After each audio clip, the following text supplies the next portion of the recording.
Good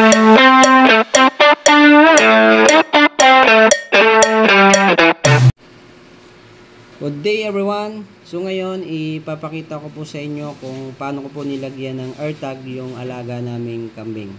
And of course magbibigay na din ako ng konting inputs tungkol sa kahalagahan ng AirTagging. Disclaimer lang po, ito po ay base lamang sa nalalaman and experience ko. Simple AirTagging in goats. So gumamit po tayo ng materyales dyan. Una is yung AirTag pliers or applicator. And of course, yung AirTag, so yan po ay pina-customize natin. And naka-indicate po dyan is yung number and of course yung prepared yung kulay.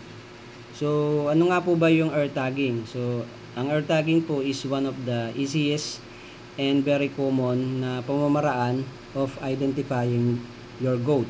So, ano po ba ang purpose ng AirTagging? So, number one is for the identification. So you can simply distinguish your goat from another. And number two is for record keeping. So you can simply track, for example, yung goat goat health status nila, and then yung breeding history, and even yung deworming schedule ninyo. And of course, number 3 is to improve your management. So, mas magiging systematic yung management nyo sa pag-aalaga nyo ng kambing.